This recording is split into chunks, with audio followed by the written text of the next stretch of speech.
Good evening and welcome to Selected Shorts. I'm Maulik Pancholy and I'll be your host for this, our first ever digital edition of Selected Shorts. Now, fans will recognize this is not our usual format, but given how many Zoom events we've all watched or participated in lately, it'll probably feel very natural. Like, your cousin might pop up over my shoulder and we'll start talking about the Tiger King or sourdough baking recipes. If this is your first Selected Shorts, you should know it is usually performed live at Symphony Space in New York City and in venues across the country, and then later broadcast on the radio and in podcast form. We are making lemonades from the lemons we've got and looking at this as an opportunity for a truly intimate night, beamed directly from our homes into yours. So you'll get to hear and see our readers, and when they look into the little cameras on their laptops, maybe it'll feel a bit like they're reading right to you. As this time we're living through is highly unusual, the format of Selected Shorts will be unusual too. We have picked 4 fairly short stories, that is, longer than flash fiction, but shorter than our average selected short story. So, you won't have to remain glued to your seat for the next 2 hours.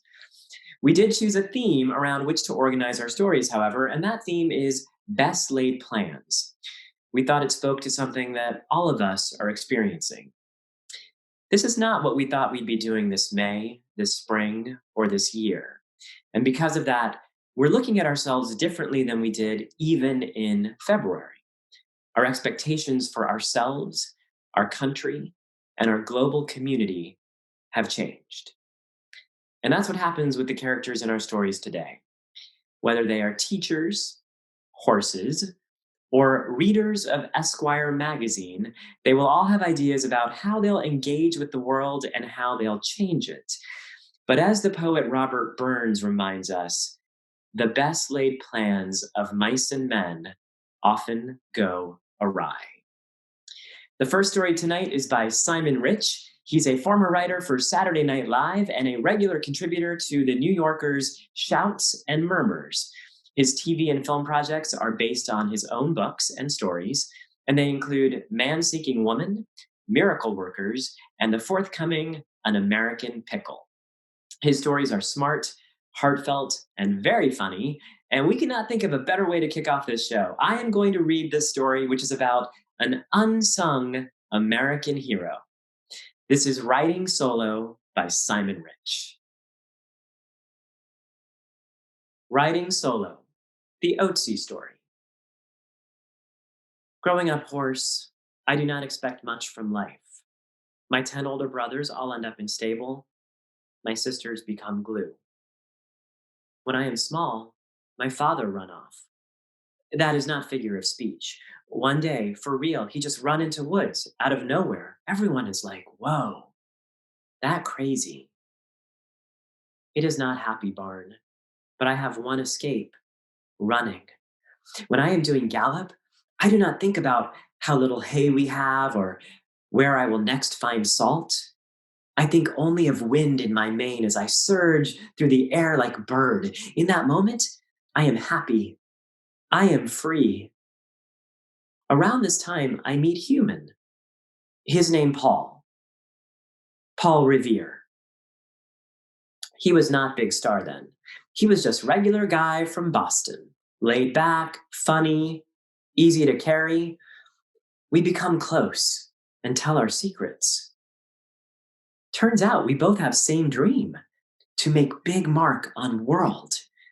One night, when moon is up, we make pact. If one of us make it, we both make it. Together, there is no stopping us. Then one day, we see British coming, and I am like, this is it. This is our chance. We can ride to town and tell people British are coming, and it will be like this big thing. Paul is scared, and he is like, are you sure that is a good idea, Otzi? And I am like, trust me. I know what I talk about. So, Paul cannot run fast because he has fat legs, and also he is human. So he is like, hey, can you do running part? And I'm like, Of course, I will carry you whole way to town. And when we get there, you can do speaking part, since you are not horse and you know English and can talk. And he is like, deal. So then I carry him through brambles for hours, and he shouts, "The British are coming!" And next thing we know, everyone is cheering, and I neigh at Paul like, "Told you so." So Army guy says, "Okay, now you meet John Hancock and Sam Adams." And I am like, whoa, this is big time. But when we are walking to meeting house, something strange happens. Paul ties me to post. And I am like, why not me go inside with you? And he is like, well, you do not have tie and blazer. And also, you are horse. And I am like, huh, this weird. And then person from newspaper jumps out. And he is like, Paul, how did you ride so long through night? And I snort because, of course, Paul did not ride. I rode. He just clung to my back with eyes closed, crying whenever his face got brushed by leaf. So I smile at Paul, expecting him to correct newspaper man, but instead he is like, I rode so long because I care revolution. And I am like, whoa, Paul change. So after that, Paul become this big shot. Poem come out about him, and it is made into famous etching. And meanwhile, I unemployed. And my horsewife is like, how about you get work pulling carriage? And I'm like, I saved country from British. I am not pulling around fatsos all day. And she is like, have you been drinking? And I'm like, I might have stopped by brewery and licked puddle, but what is wrong with that? I am full grown horse. Back off. And she is like, what is wrong with you? And I say, there's nothing wrong with me. There is something wrong with world because they do not realize it is me who made Midnight Ride. And she is like, yeah, with Paul steering you. And that is when it happens. I kick her. And she is like, that's it. It's over. Kids, let's go. Pack up hay. We're leaving. And I'm like, wait, I'm sorry. Can we talk about this? But she is gone. She just run into woods out of nowhere. And I am like, whoa, that crazy. So then everything just fall apart. I go from licking brewery puddles to licking distillery puddles to just licking whatever puddles I can find. Like, who cares? Get it in me. And I find myself trotting around Glue Factory thinking, maybe I knock on door and tell them, go ahead. Everyone asks me, why did Paul treat you so bad? I am not psychologist, but I have theories. For example, not everyone aware, but Paul has small penis. I could feel when he rode me. So maybe that make him crazy. There is also romantic angle. Like again, not everyone aware, but Paul's first wife, Mary, and I, we sort of had thing. One time late at night when no one was around, she was like, I would rather be with you, Otzi, because I know Midnight Ride was your idea and Paul stole credit. And also Paul has tiny penis, especially compared to horse. But I have to stay with Paul because of image. And I was like, who cares about image? Let's just love each other and enjoy each other's bodies. And we did share one special night, but that is all I will say about it because it is private. I know that some people, when they read this book, they will think maybe I made some parts up. For example, some people will be like, how did you say those things to Paul? You are hoarse. You cannot speak. And you even said that yourself early on in book. You said you cannot speak, but then there is so much speaking throughout entire book. It's inconsistent. Fine. They do not have to believe me. That is not why I write this. I write it for my 37 horse kids, so they know the truth and not the lies. Everyone says, you must be bitter. Paul Revere is big famous icon, and your legs are failing, and soon you will be glue, probably within a few hours, because you are in cage at the glue factory, and they are doing you like pretty soon. But anger is like salt lick. Every day it shrink and shrink. And I think that when I die, my last thought will not be Paul's betrayal. It will be that moonlit night, that ride through the brambles, that feeling of wind in my mane as I surged through the air like bird. For a moment, I was happy. I was free. I am holding here for the thunderous applause I imagine coming from each of your living rooms, kitchens, and offices. And thank you. Thank you so very much. That was Simon Rich's writing solo. Our next piece is from the writer Carmen Maria Machado. She is the author of the excellent, dark, sexy short story collection Her Body and Other Parties, and the multifarious memoir In the Dream House. This pithy, cutting piece is about an unlikely re-education program, and it'll be read by a Tony-nominated actor for Fun Home, whose film credits include Mile 22 and Dinner in America. Send your love through the computer screen as Miss Laura's School for Esquire Men by Carmen Maria Machado will be read by Emily Skeggs. Thanks, Maulik. Thanks for tuning in. Miss Laura's School for Esquire Men. Miss Laura had a son, once.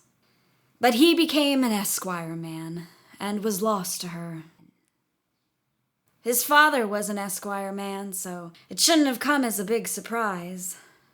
He always smelled like tobacco and ordered highballs and was certain he was able to speak to dogs, though the same neighbor's corgi bit him twice in the year before he vanished. Miss Laura has always had a soft spot for men like these. Sometimes she'll visit Chicago or New York or London and thinks she sees her son walking through the financial district or up on a billboard, and her heart will pull. But when she grabs his arm or looks again, it's just another Esquire man, his cheekbones casting deep shadows in his lightly stubbled face, and she longs to be home again. Miss Laura runs a school for Esquire men. Some days, though, it seems more like a camp. Men piled around the table, clattering dishes and swapping bow ties, is like the mess halls from the camps of her youth. The men sleep in twin beds that line the walls of the many bedrooms. They arrive on her front stoop with letters from their spouses or mothers and purposefully worn leather bags at their sides. Here is one of the problems Miss Laura faces when it comes to her Esquire men. They cut down her trees without asking. The first time this happened, she dragged that particular man, by the name of James, away from the tree. He went limp. The red axe fell into the grass. "What are you doing?" she cried. "Felling!" He howled, heavier than a sack of oatmeal. This began a trend, and soon Miss Laura's yard, once a shaded glen fit for lounging, was bright and open. Other problems. They break cologne bottles in the room and pretend like they don't know the smell is leaking through the heating ducts like tear gas. They take apart her car engine and never put it back together correctly. They hammer galvanized nails into the drywall for no particular reason. They sell Miss Laura's tchotchkes and use the proceeds to buy the forbidden magazines from the corner store. Miss Laura has a rule about the magazines. The rule is no. In the early years, she thought the men could be trusted, but she eventually learned. Now, she tosses the mattresses during the day when they are doing their lessons, and confiscates the magazines, and burns them in her wood stove. Sometimes, she goes through them to see what she's up against. 75 things you don't know about women. 1,000 things you don't know about women.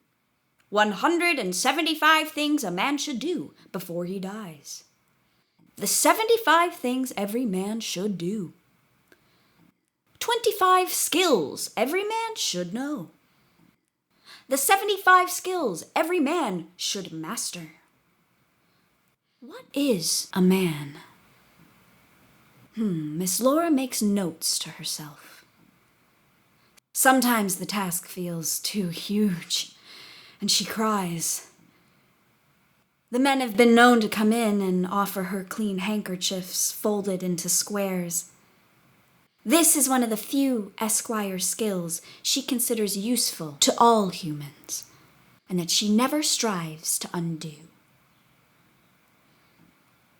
The Esquire men turn their nose up at white wine. Miss Laura tells them that they will not leave the table until they drink the Sauvignon Blanc. She breaks up boxing matches in the basement. There is a man at Miss Laura's who was sent there after he lost the family fortune. At night, he sits in the dining room, tapping at a calculator with a yellow legal pad full of figures in front of him. He taps and writes and contemplates and then taps some more. And when Miss Laura asks him, "How's it going?" he swivels his shoulder around his notes like they are state secrets. She makes him a cup of tea and lets him stay, as long as the tapping doesn't disturb the others. They can be so good. They write thank you notes for their gifts. They sew their own popped buttons back onto their clothes. They can make fires without any prompting. Real men make a fire, they say. Miss Laura loves the opportunity for a lesson. People should learn how to make a fire, she corrects gently. They frown. They request marshmallows. At night, Miss Laura patrols the halls every hour, listening in the darkness for the inevitable weeping. She usually finds the culprit, his waxed hair standing straight up behind his head, rubbing his eyes in the light of the open door. She sits with him in the chaise downstairs near the foyer. "I understand," she says. "I understand." And she does. The world is dark. She holds on to her own myths also. She sings Tracy Chapman to him, low in the stillness. He lays his head in her lap, and she rubs the velvety nape of his neck until he falls asleep. The men do not so much graduate as wander away. Miss Laura can hammer a lot of things out of them, but the desire to strike out without warning seems to be wired into their DNA. From her bed, she can hear them leaving. The clunk of a shoe polish tin, the hiss of a zipper, and she watches them from her bedroom window, walking down the street and dragging a duffel behind them. She wishes they would consult a map, or perhaps a passerby. But they have been instructed by many years of magazines to listen to the direction of their hearts, or inquire after the moss on the trees. And they do, even if it sends them away from the train station and on the road that leads to the woods. She always presses her hand to the glass pane, their tiny shapes vanishing beneath her palm, and utters a small prayer. May they always be good. May the trees fall away from them. And may they never have any daughters. Amen. Thank you, Emily. That was Miss Laura's School for Esquire Men by Carmen Maria Machado. You can't hear the roar of the crowd, so let me represent their enthusiasm by making this sound with my mouth. Wow, thank you for that, everyone. From the distance, you almost sound like excited TV static, but we know it's from the heart.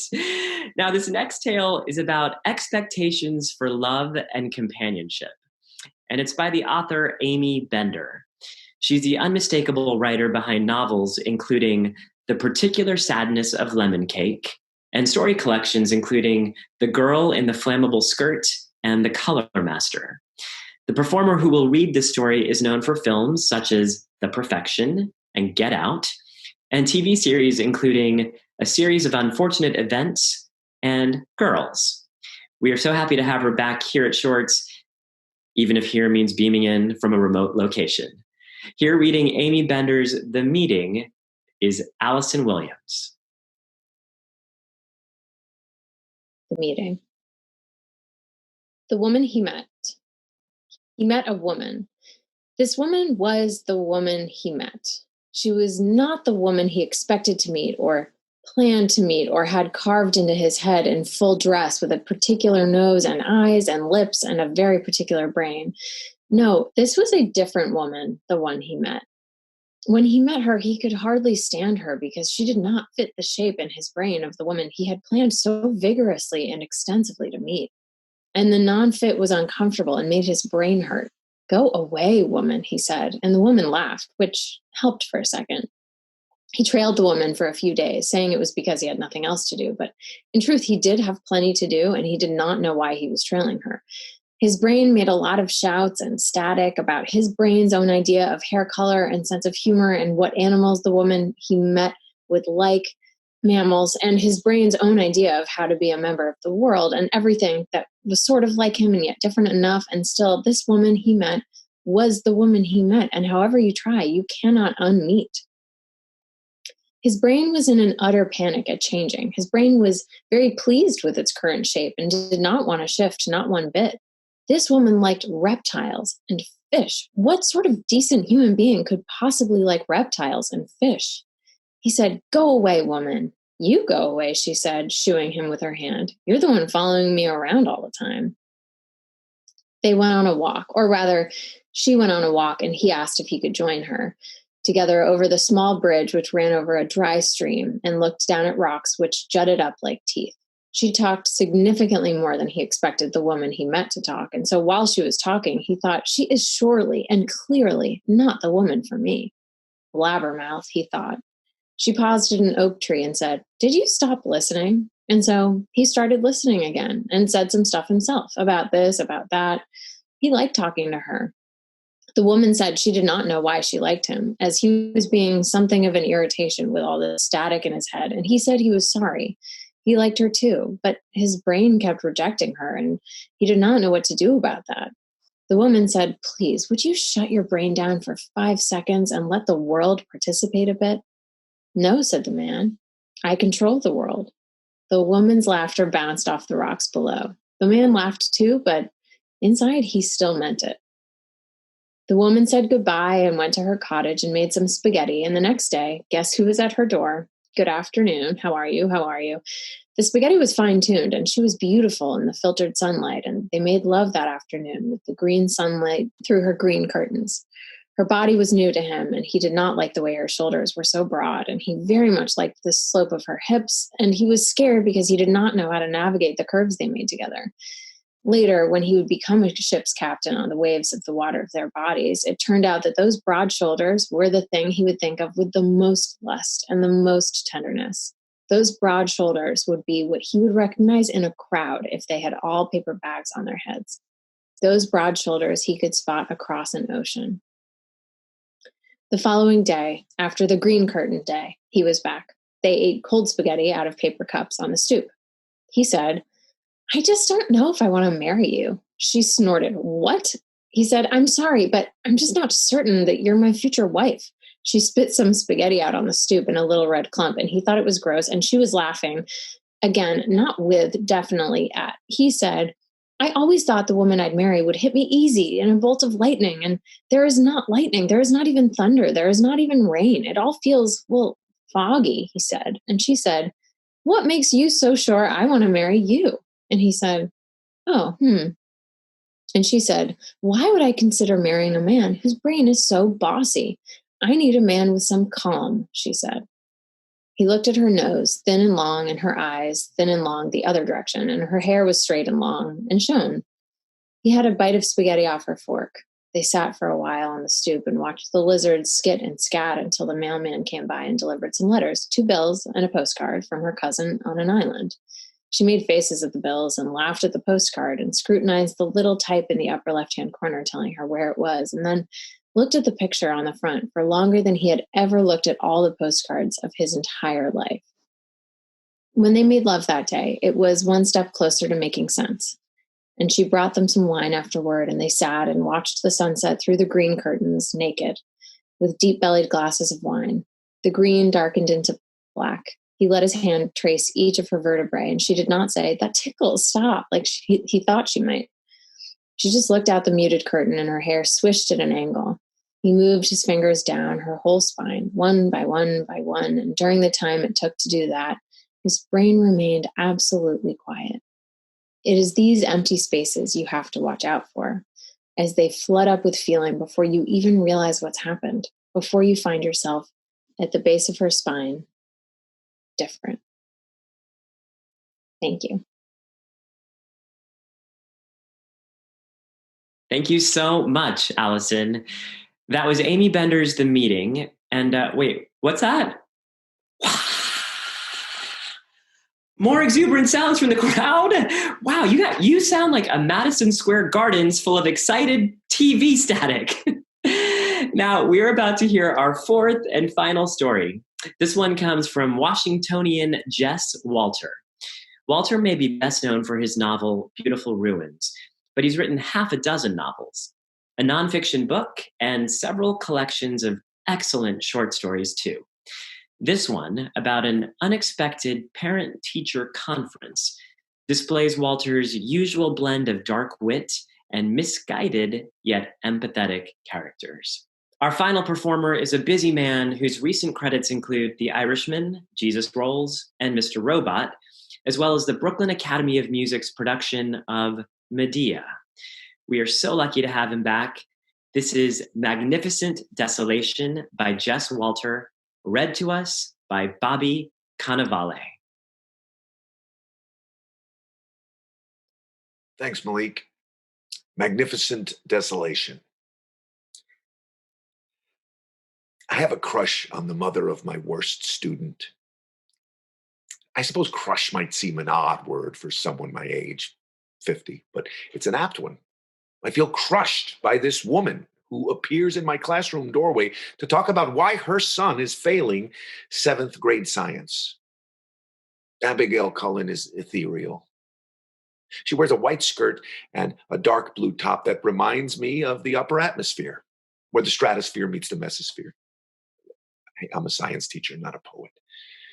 Please, I say, come in. My sister calls my job teaching cats to fetch. It feels that way at times. The utter disinterest. I'll think, that was a good lesson, and I'll look up to see 25 dull-eyed comatose stares. But sometimes I'll see a student light up over a lesson on tectonic plates or the property of waves, and I'll think, maybe I've awakened a soul. I was destined to teach science. I was born July 20th, 1969. The day men first walked on the moon.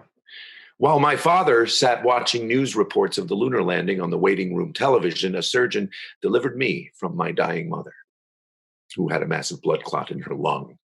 I came into this world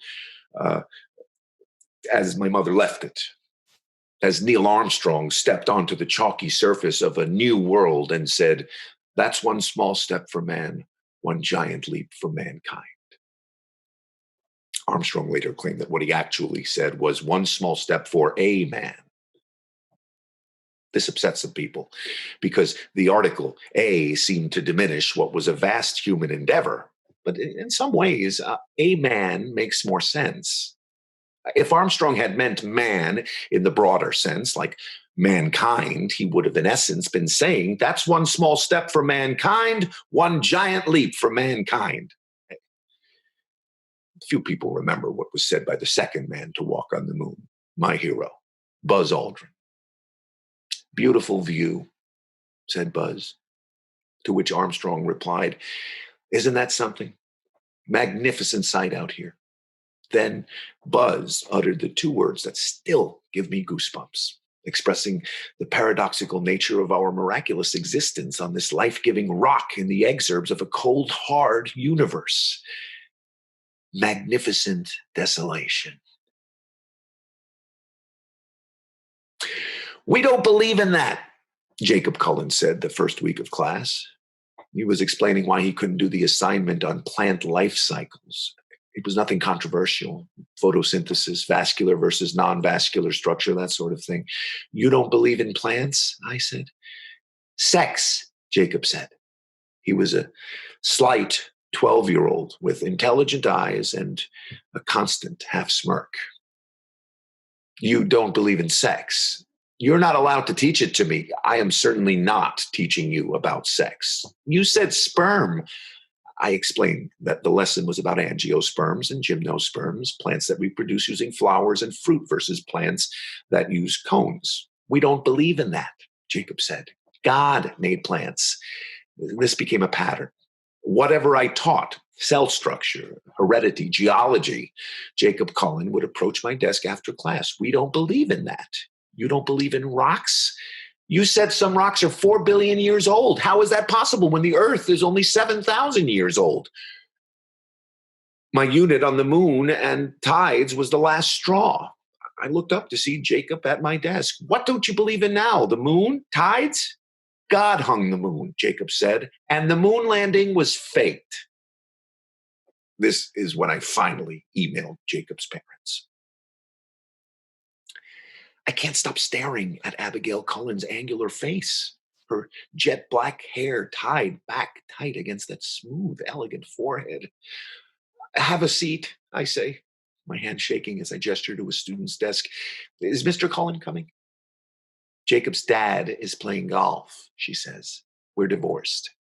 "Oh, I'm sorry," I say. And I blurt out, "Me too. Divorced, I mean, not golfing." Monica left 15 years ago. She said I was distant and unreachable. I wish I could argue that description, but I've always had difficulty expressing emotion.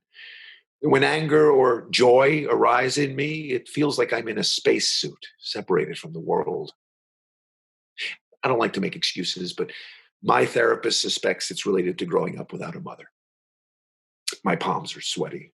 My voice cracks. "Can I get you something?" She looks around. "Like what?" It's a fair question. We are in a science classroom, not a martini lounge.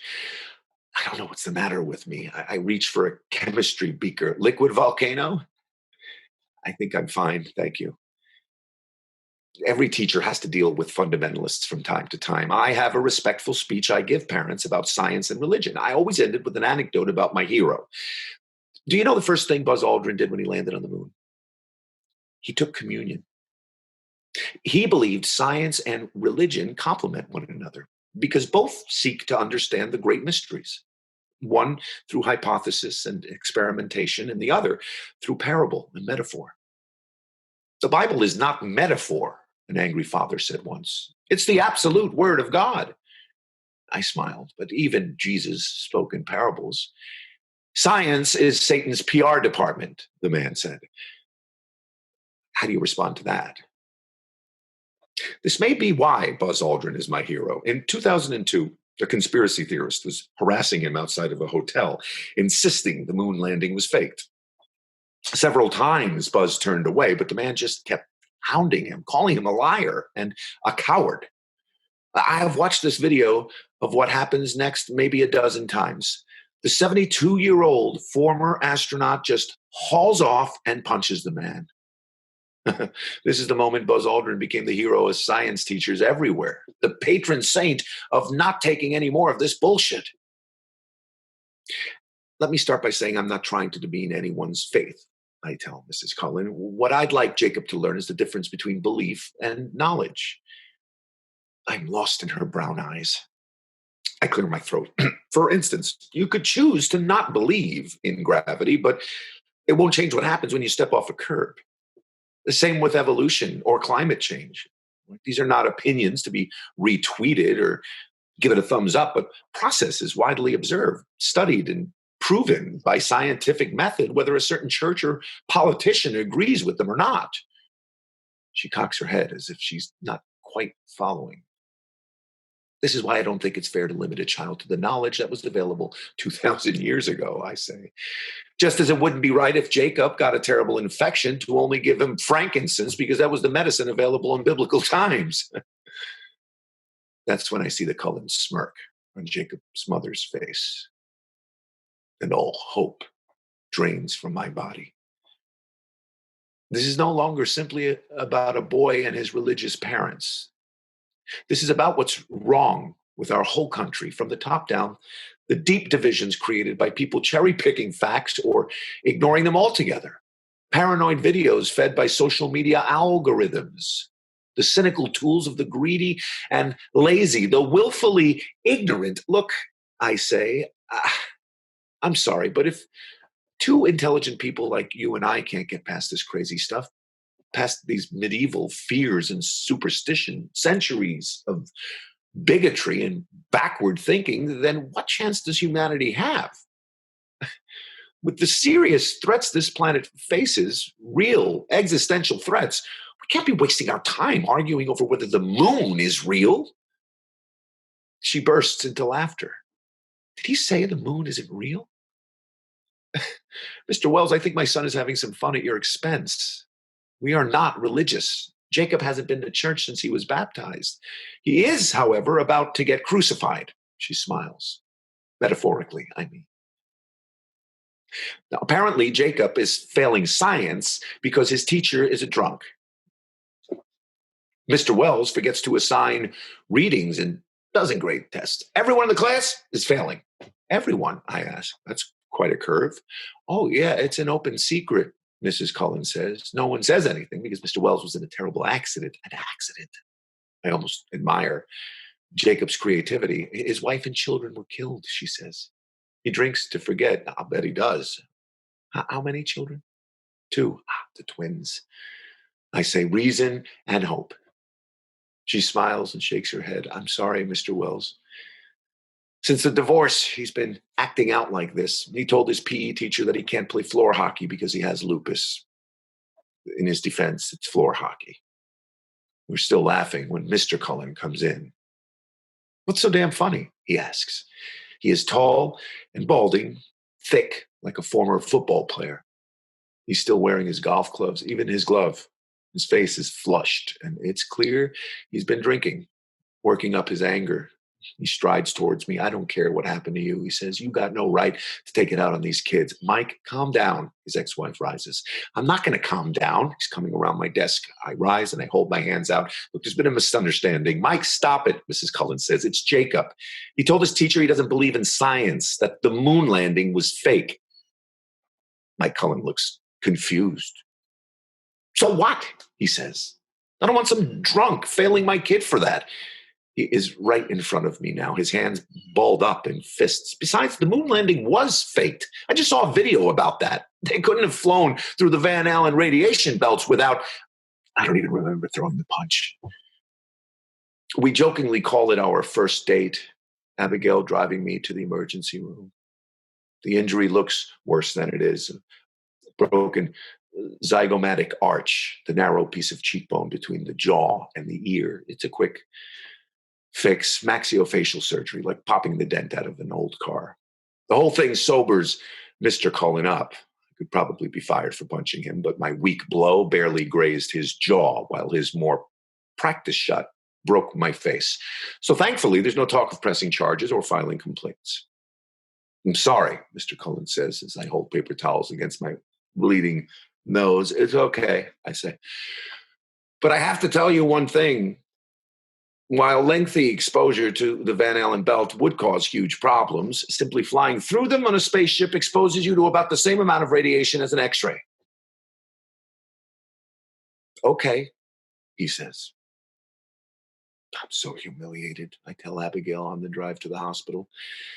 I go 50 years without punching anyone, only to lose it over the Van Allen radiation belt? She smiles. Don't be embarrassed. Mike's an ass. I just wish you had better aim.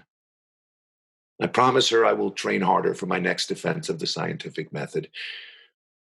Our second date is to Manito Park, where Jacob is doing an extra credit assignment on plant reproduction while his mother and I walk the gardens. The swelling has gone down in my face. Angiosperm? Jacob asks as he examines the bursting crimson leaves of the Japanese maple. That's right, I say. His mother and I are standing in dappled sunlight on a wooden footbridge, watching him. Magnificent, isn't it?